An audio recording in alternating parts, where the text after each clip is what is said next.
Les bendiga, hermanos. Continuamos nuestro estudio titulado en el día de hoy La conquista de Jericó, Josué capítulo 4, versículos 1 hasta Josué capítulo 6, versículo 20. Oremos, amado Dios, gracias, Padre, porque has podido conquistar, Señor, nuestras vidas, conquistado nuestro corazón, Señor. Nos hemos rendido delante de ti, Padre, y te hemos dado la bienvenida. Ayúdanos, Señor, a nunca olvidarnos de esto. Háblanos a través de tu palabra en el nombre de Jesús, mi Dios. Amén y amén. Así que, hermanos, vamos a entrar rapidito acá en el capítulo 4 de Josué. Vamos a comenzar acá desde el versículo, desde el capítulo 4 del principio. Vamos a mirar acá casi desde comenzando desde el capítulo, versículo 14. Vemos acá que los israelitas, ellos pues respetaban a Josué por su líder, por su papel como líder. Él, tanto como Moisés, recibirían lo que fueron alabanzas de Israel en generaciones venideras. Y también el monumento este de las 12 piedras que habíamos hablado quedaría como un constante recuerdo, ¿verdad? Para el pueblo de que los israelitas habían pasado el Jordán en seco. Sus hijos verían estas piedras, escucharían y aprenderían acerca de Dios. Cuando le preguntaran, papá, mamá, ¿qué es eso? Y se le podría enseñar, ¿verdad?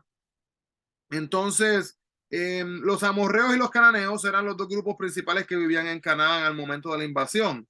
Y los cananeos, ellos adoraban numerosos dioses, pero había uno que era su favorito, y ese favorito se llamaba Baal. Muchas veces, si ustedes, aquellos de ustedes que han visto las películas, ¿verdad? De Moisés y de Josué, usualmente se muestran ahí. Y la cultura cananea era bien materialista y su religión era bien sensual.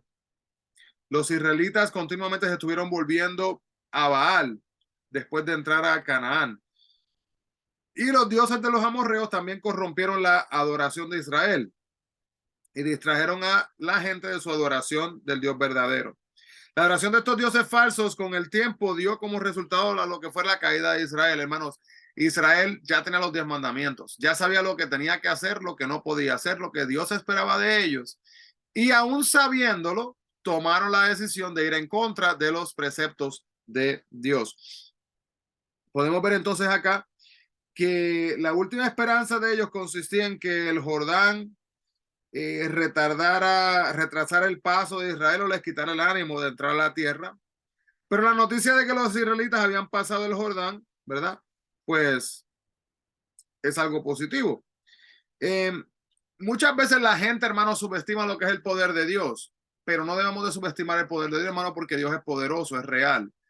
Y yo le tomo un segundito aquí para recordarle esto. Si usted, hermano, no ha tenido una experiencia con Dios, es una de las cosas que para mí es uno de los legados más importantes para que yo poder compartir con la gente, hermanos, es que no es lo que diga yo, no es lo que diga la palabra, es que usted tenga una experiencia de lo que dice la palabra. Y cuando usted tenga esa experiencia verdadera, usted va a poder verdaderamente, hermano, reconocer y entender de una manera auténtica, no la historia del amigo, de la amiga, del familiar, del vecino, sino, hermano, de que verdaderamente Jesús es el camino, la verdad y la vida, y que fuera de él no hay ninguno.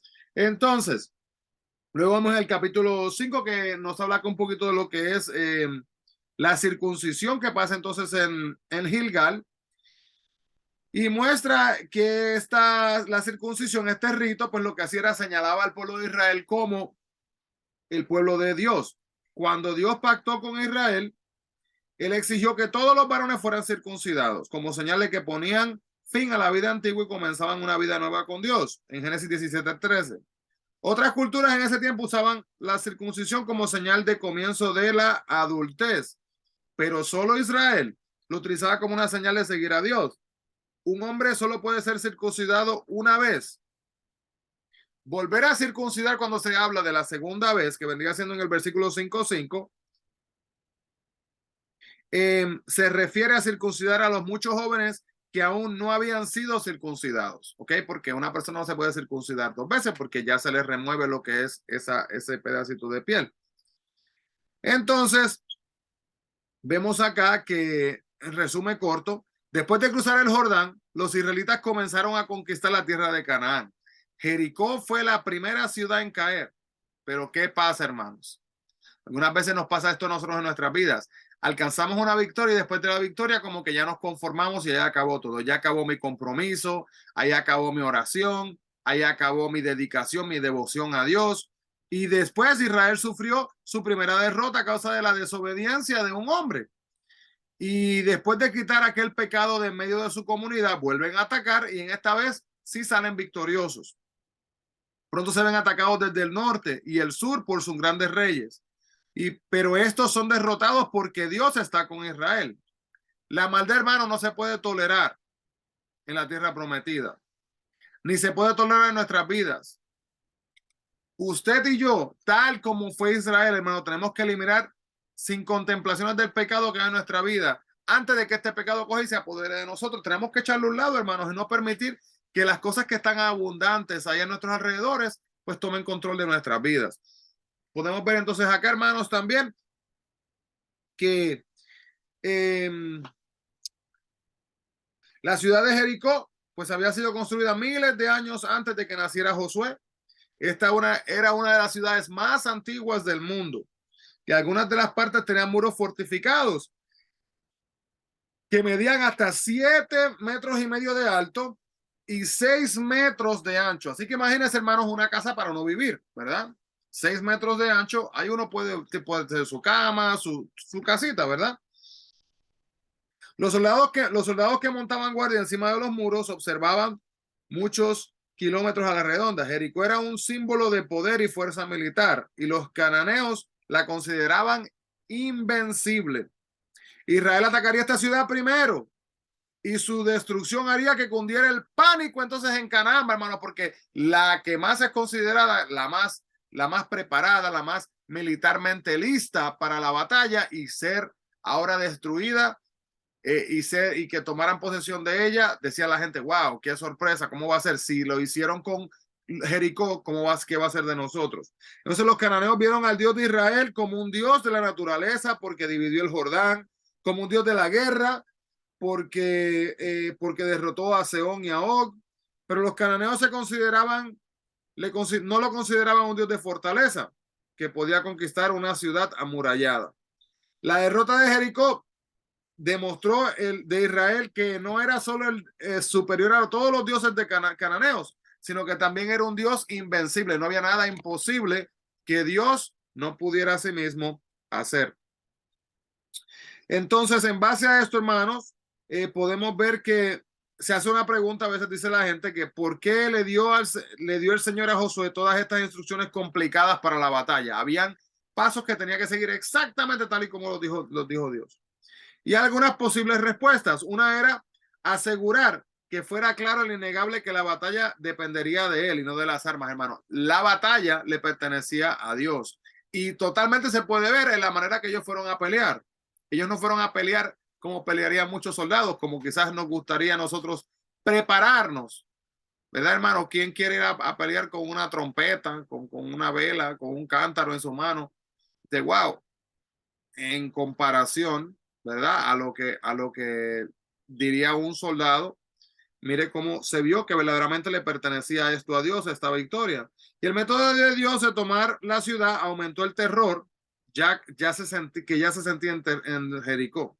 Esta extraña maniobra militar fue una prueba de la fe de los israelitas y su disposición a seguir a Dios plenamente. El sonar de la trompeta tenía un significado especial. Ella había recibido instrucciones de usar en la batalla las mismas trompetas que se usaban en las festividades religiosas. Esto era para recordarle que su victoria vendría del Señor y no de su poderío militar. Mira, hermano, acá un segundito.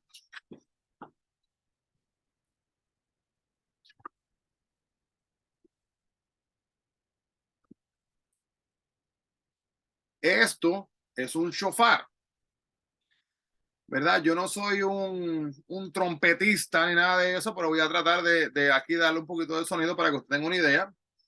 Un segundito. Y tiene que imaginarse, hermanos, cuán fuerte este sonido, ¿verdad?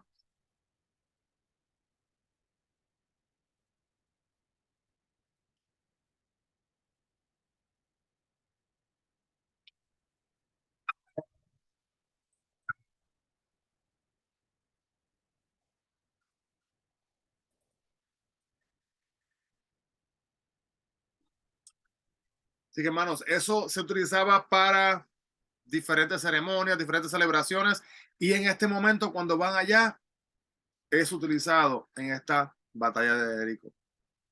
Así que, hermanos, que ese sonido se mantenga con nosotros y que nos alerte y nos recuerde, hermanos, que no es con arma, ¿verdad? Que no es con astucia, con inteligencia, con intelecto, sino que es con Cristo que vamos a poder obtener la victoria. Amado Dios, te adoramos y te damos la gloria y la honra, Padre, porque eres bueno y para siempre es tu misericordia.